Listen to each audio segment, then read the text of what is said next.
1-2 దఫా ఎలక్షన్ అయిపోవడం, పర్సెంటేజ్ల విషయంలో గందరగోళం నడుస్తున్నది. ఏదో పోలింగ్ శాతం తక్కువ వచ్చింది, ఇప్పుడే పెరిగి అచానక్ ఎట్లా పెరుగుతుంది ఏం కథ అనేది ఏదో మాట్లాడుతున్నారు. సరే మాట్లాడితే మాట్లాడినివ్వండి. కొంత అమిత్ షా, నరేంద్ర మోదీ మాటల్లో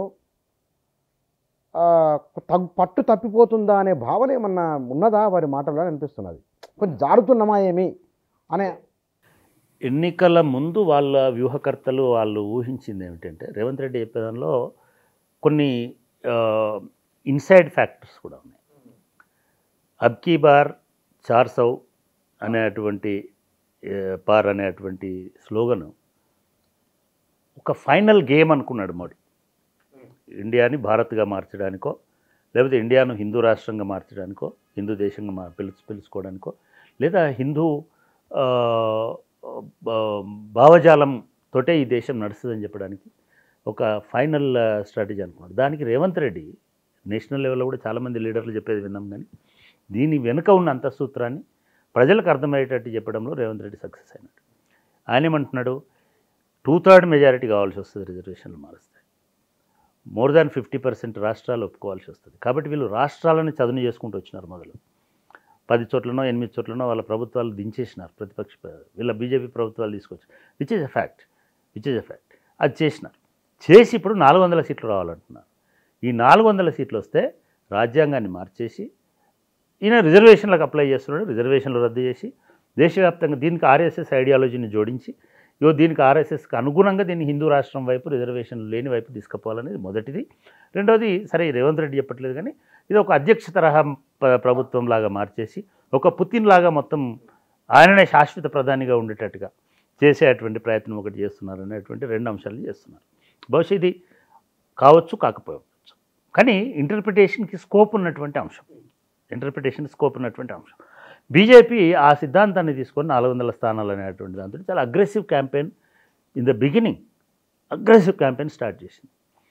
నాకు గుర్తుండి బీజేపీ ఎన్నికల ప్రచారం మొదలైన మొట్టమొదటి దశలో మొదటి క్యాంపెయిన్ ఆదిలాబాద్లో చేసినారు. ప్రధానమంత్రి హోదాలో వచ్చినాడు అక్కడికి, ఎన్టీపీసీని జాతికి అంకితం చేసినాడు. ప్లస్ బీజేపీ కార్యక్రమంలో కూడా ఆయన మోడీ గారు ప్రసంగించినారు. ఆ రోజు ఏమన్నాడండి, ఈ దేశంలో ఉన్న 140 కోట్ల మంది నా పరివారము అని అన్నాడు.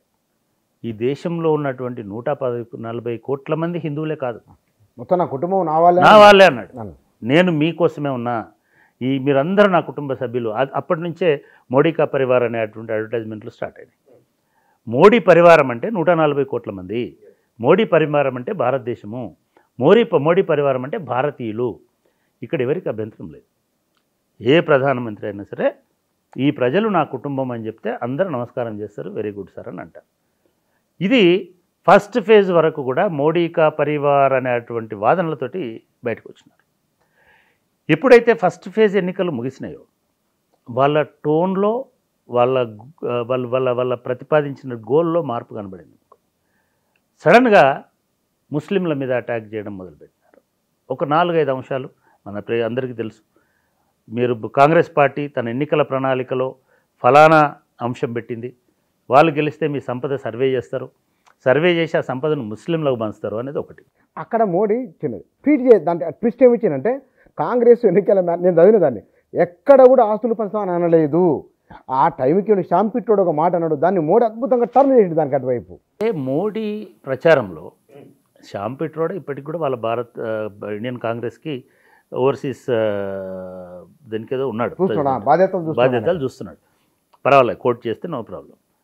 ఆయన ఎక్కడికి పోతున్నాడు, కర్ణాటకలో మాట్లాడుకుని టిప్పు సుల్తాన్ లేదా అంతకుముందు నవాబులకు సపోర్ట్ చేస్తుందని చెప్తున్నాడు. నవాబులు చచ్చిపోయి 400 సంవత్సరాలు అవుతుంది, నవాబీ రాజ్యం 75 సంవత్సరాలు అవుతుంది.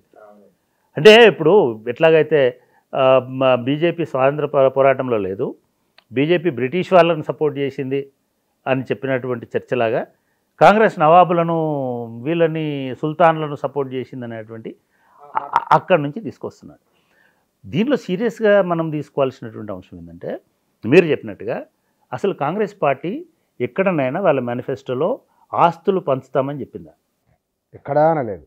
నిన్న అక్కడితో ఆగకుండా పిల్లలను రెచ్చగొట్టి నిన్న కాంగ్రెస్ ఆఫీస్ మీదకి పంపించినారు. ఢిల్లీలో చాలామంది స్టూడెంట్స్ ధర్నాలు ర్యాలీలు చేసుకొని ఆస్తులు పంచొద్దని. అంటే మనం ఇక్కడ ఒక నిమిషం కనుక టైం పెడితే అసలు ఆస్తులు పంచడము పేదవారికి అనేటువంటిది భారతదేశంలో ఒక ఆదర్శప్రాయమైన నినాదం. ఒకప్పుడు కమ్యూనిస్ట్ పార్టీలు అంటే ఒక సమసమాజము, సామ్యవాదము, భారతదేశంలో ఒక సోషలిస్ట్ కంట్రీ చేస్తామని మనం కాన్స్టిట్యూషన్లో పెట్టుకున్నాం. దాన్ని సోషలిస్ట్ కంట్రీ ఎట్లా చేస్తారండి? ఆస్తులు పంచే కదా. కానీ కాంగ్రెస్ పార్టీకి కూడా ఆ ధైర్యం లేదు. వాళ్ళు ఆ విషయం చెప్పలేదు.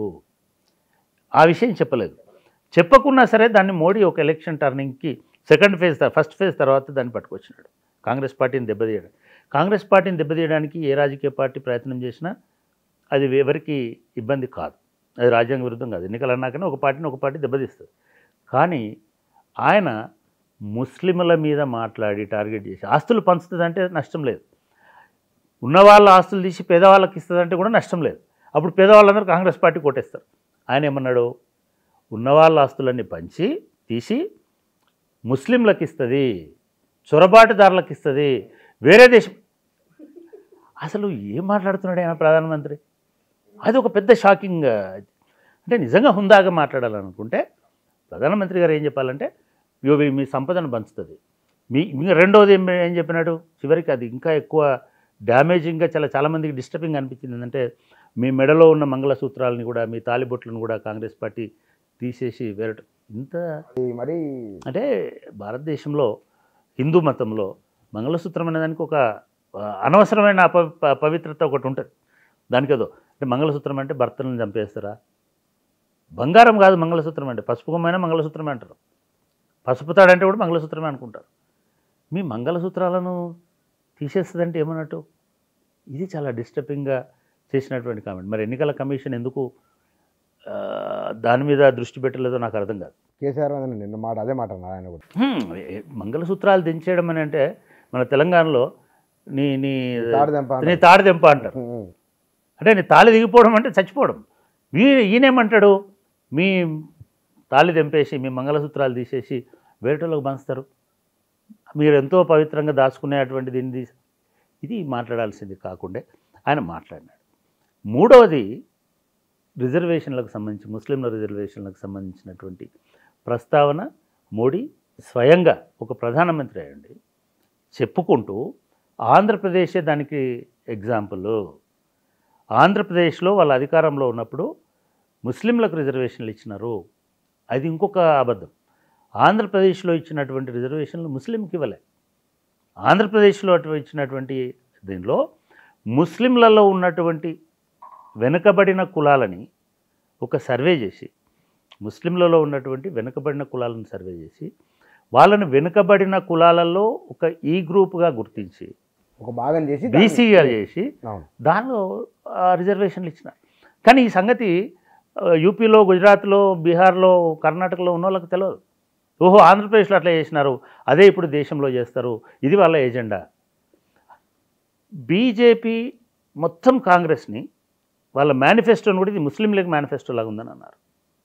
ఇది ఒక ముస్లింల, ఎందుకు బీజేపీ కాంగ్రెస్ని ఒక ముస్లింల పార్టీగా చేయడం అనేటువంటిది స్ట్రాటజీగా చేసింది.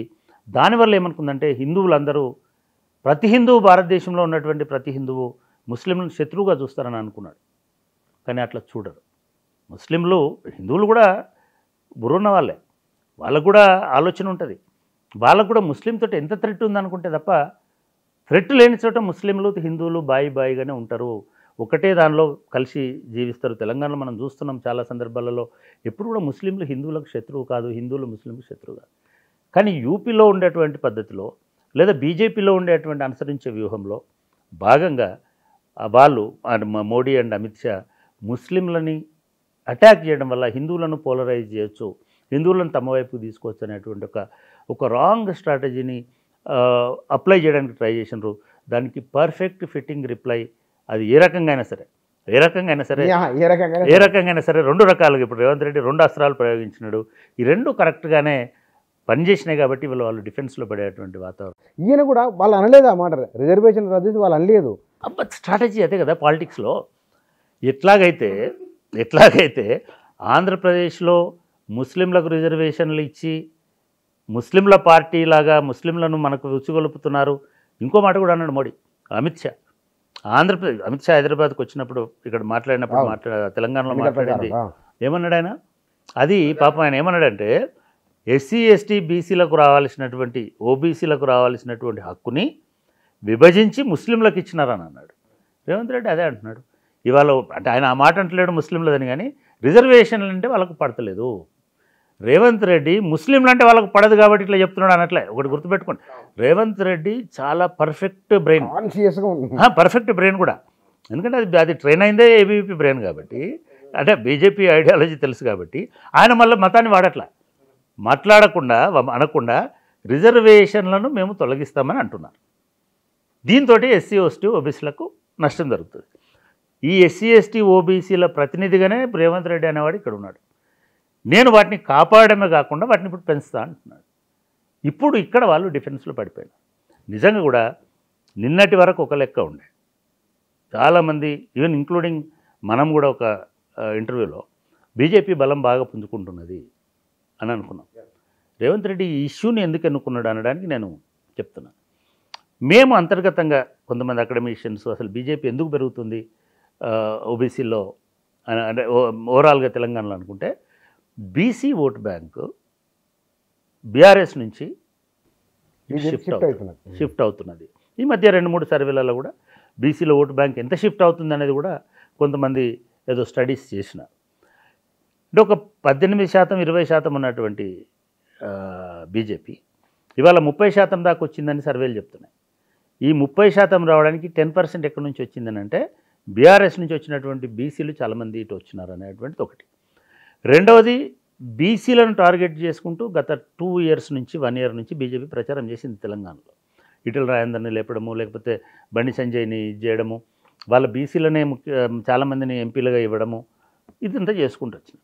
ఇప్పుడు మొన్నటి ఎంపీ అభ్యర్థులలో కూడా దాదాపు 50% బీసీలకి ఇచ్చినటువంటి ఒకటే పార్టీ మనకి, అంటే బీఆర్ఎస్ కూడా ఇచ్చింది, బట్ బీజేపీ ప్రధానంగా కనబడుతుంది. సో బీసీలు అటు మూవ్ అవుతున్నారు. దీనిలో ముఖ్యంగా పద్మశాలి లాంటి కులాలు, గౌడ లాంటి కులాలు, కొంత సంపన్న బీసీలు బీజేపీ వైపు మొగ్గు చూపుతున్నమాట వాస్తవం. దానిలో ఎటువంటి డౌట్ ఏం లేదు. మనం మామూలుగా విశ్లేషణలో, మామూలు సర్వేలో కూడా మనకు అది కనబడుతుంది. రేవంత్ రెడ్డి ఇది పసిగట్టింది. Of course వాళ్ళకుండే network వాళ్ళకుంది. ఇప్పుడు వాళ్ళందరినీ రీటైన్ చేసుకోవాలి, కొన్ని వెనక్కి తెచ్చుకోవాలి. రెండోది ఉన్నోళ్ళని కూడా రీటైన్ చేసుకోవాలంటే బీసీల తరఫున ఒక పర్ఫెక్ట్ వాయిస్, పర్ఫెక్ట్ స్ట్రాటజీ అనేటువంటిది ఉండాలి. కాబట్టి ఆయన ఇవాళ చాలా ప్రధానంగా ఇవాళ బీసీలను మేము ప్రొటెక్ట్ చేస్తాము. మా రాహుల్ గాంధీ 1 year నుంచి చెప్తున్నాడు, మేము పాలసీ చేస్తున్నాము, మేము మా మేనిఫెస్టోలో పెట్టినాము, మేము జనాభా లెక్కలు చేస్తాము, చేసి మేము బీసీ రిజర్వేషన్లను 27% నుంచి మీ జనాభా ప్రాతిపదికన అంటే 50% క్యాప్ తీసేసి కూడా మేము పెంచుతాము. భారతదేశంలో జనాభా ప్రాతిపదికన బీసీలకు రిజర్వేషన్లు ఇస్తామని ఇవ్వాలని డిమాండ్ చేసినటువంటి పార్టీలలో ఒక ద్రవిడ పార్టీలు మినహాయించి ఇప్పటి వరకు కాంగ్రెస్ పార్టీ కూడా జనాభా ప్రాతిపదికన అందరికి రిజర్వేషన్ ఇస్తామని అనలేదు. కానీ రాహుల్ గాంధీ ఇప్పుడు ఈ 2.0 ఎలక్షన్ రాహుల్ గాంధీది అని అంటున్నారో, దీనిలో కాంగ్రెస్ పార్టీ ఒక నిర్దిష్ట వైఖరి తీసుకుంది, కానీ జనంలో ప్రచారం చేయలేదు. ఇవాళ ఒక చిన్న కేసు వల్ల రేవంత్ రెడ్డి కంప్లీట్ స్ట్రాటజీగా దాన్ని మార్చేసి, కేసేమో వేరే విషయం మీద, ఆ విషయం పక్కన పెట్టి ఇవాళ చాలా చతురతతోటి, చాలా తెలివితోటి పర్ఫెక్ట్గా గేమ్ చేంజ్ చేసేటువంటి రూల్ని ఇవాళ పట్టుకొచ్చినాడు.